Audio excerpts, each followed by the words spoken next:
के नबियों से एक और नबी का वाकया जिनका अस्सलाम वालेकुम गाइस, तो हम दोनों बहनें आपको बताने वाले हैं अल्लाह ताला के नबियों से एक और नबी का वाकया जिनका नाम है हजरत अय्यूब अलैहिस्सलाम। तो चलिए स्टार्ट करते हैं दास्तान हजरत अय्यूब अलैहिस्सलाम का। अय्यूब अलैहिस्सलाम कई दिन पहले एक घर में रहा करते थे। अय्यूब अलैहिस्सलाम बहुत नेक इंसान थे। वो अल्लाह ताला की इबादत करते थे, उनका शुक्र अदा करते थे। एक खुशी की बात है कि उनके अल्लाह ताला ने उनको खूब दौलत दी थी, लेकिन शैतान को ये बात अच्छी नहीं लगती थी। एक दिन फरिश्ते हजरत अय्यूब अलैहिस्सलाम के बारे में बात कर रहे थे। एक फरिश्ते ने कहा, अय्यूब अलैहिस्सलाम बहुत अच्छे इंसान है। दूसरे ने कहा, हाँ, वो अपने साथ किसी गरीब को अपने साथ बैठा के खाना खिलाते हैं। तभी ये सारी बातें शैतान ने सुन ली।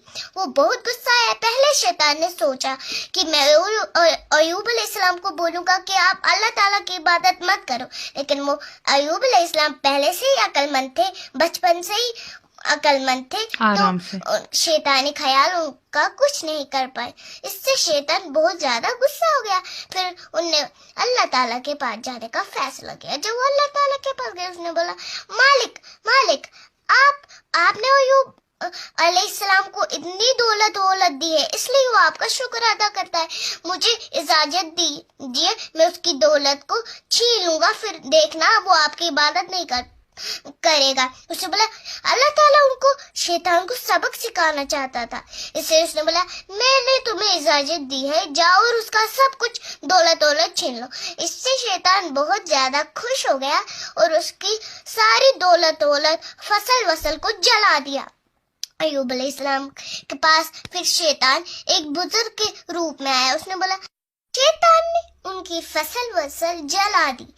और फिर शैतान अय्यूब अलैहिस्सलाम के पास एक बूढ़े के रूप में आया। उसने बोला, देखो, कई सारे लोग कहते हैं तुम्हारी फसल इसलिए जल गई, तुम्हारा सब कुछ इसलिए जल गया क्योंकि तुमने ज्यादा टाइम इबादत में गुजार दिया और तुम अल्लाह ताला की इबादत ज्यादा करते थे। उसने बोला, नहीं, ये तो अल्लाह ताला का ही था, अल्लाह ताला ने छीन लिया, मैं तो बस उसकी फसल का रखवाला था। फिर शैतान फिर से अल्लाह ताला के पास गया और बोला, देखो, अगर सबसे ज्यादा पसंदीदा उनके बच्चे होते हैं, मैं उनके बच्चे छीन लूंगा। बिल्कुल। और उनके बच्चे एक रात को जब सारे बच्चे सो रहे थे, उनका घर हवा बहुत ज्यादा हवा की वजह से गिर गया और बच्चे गुजर गए बेचारे। और फिर अय्यूब अलैहिस्सलाम के पास वो फिर से एक बूढ़े के रूप में गया। उसने बोला, देखो, तुम्हारे बच्चे भी आज गुजर गए हैं क्योंकि तुम अल्लाह ताला की इबादत करते थे, उनके पास कभी नहीं बैठते थे। उसने बोला, नहीं, ये तो अल्लाह ताला के पास चले गए, अल्लाह ताला उसी की अमानत थी, उसी के पास चली गई। फिर उसने बोला, उसने फिर से अल्लाह ताला का शुक्र किया। शैतान तीसरी बार अल्लाह ताला के पास गया, कहा, मालिक, जब तक अय्यूब सेहतमंद है तब तक वो आपकी इबादत करता रहेगा। अगर मैं उसको बीमार कर दूं तो वो आपकी इबादत करना छोड़ देगा। हजरत अल्लाह ताला ने बोला, ठीक है, कर दो, देखते हैं। शैतान ने फिर हजरत अय्यूब अलैहिस्सलाम को बीमार कर दिया। वो बहुत ही ज्यादा बीमार हो गए। उनकी खिदमत में जो थी वो है उनकी बीवी, उनकी खिदमत करती रही। उनके जो नौकर थे वो भी चले गए। कहा, ये तो बीमार हो गया, अब यहाँ में क्या करेगा, हम भी चले जाते हैं। फिर सिर्फ वही बची थी उनकी बीवी जो उनकी खिदमत में थी। फिर शैतान ने सोचा, मैं अब हजरत अय्यूब अलैहिस्सलाम की बीवी को भटकाऊंगा। फिर वो एक जवान लड़के के रूप में आया। कहा, आपका पति कहाँ है? उसने कहा, यहाँ पर, ये बहुत बीमार हो गया है। उस शैतान ने बीवी को याद दिलाया, जब तुम्हारे पास बच्चे थे, माल दौलत थी।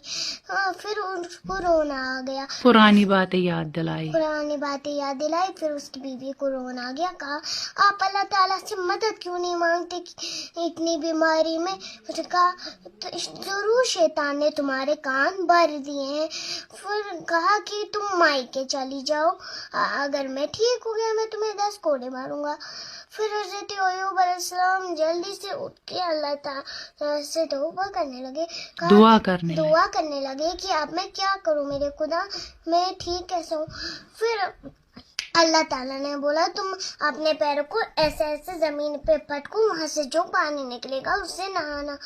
پھر حضرت ایوب علیہ السلام نے وہی کیا جو اللہ تعالیٰ نے ان کو بولا تھا. پھر ویسے ہی انہوں نے پیر پٹکے, وہاں سے سچ میں پانی نکلا اور ایوب علیہ السلام نے اس پانی سے نہا لیا. وہ ایک دم تندرست ہو گئے. ان کی بیوی بھی زیادہ دیر ان سے دور نہیں رہ پائی اور مائکے سے واپس آئی. جب ان نے حضرت ایوب علیہ السلام کو ٹھیک دیکھا, وہ گلے میں ٹھیک دیکھا تو ایوب علیہ السلام کی بیوی گلے مل گئی اپنے پتی ایوب سے. پھر ان دونوں نے ایک ساتھ شکر ادا کیا. حضرت ایوب علیہ السلام کو یاد آیا میں نے کہا تھا جب میں ٹھیک ہو جاؤں گا میں تمہیں 10 کوڑے ماروں گا.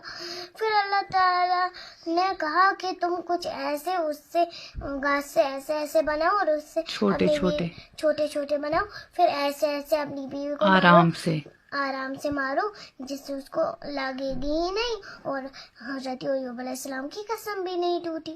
بالکل. اس سے اور اللہ تعالیٰ نے پھر ان کی دولت وولت, ان کا گھر بھر اور ان کے بچے بھی واپس دے دیے. اس سے ہمیں سیکھ ملتی ہے صبر کرنا بہت اچھی بات ہوتی ہے, صبر کا پھل میٹھا ہوتا ہے اور صبر کا پھل جنت کا ہوتا ہے. اور ہمیں اللہ تعالیٰ سے کیا مانگنا چاہیے کہ ہمیں حضرت ایوب علیہ السلام کا جیسا صبر عطا فرما. آمین. آمین.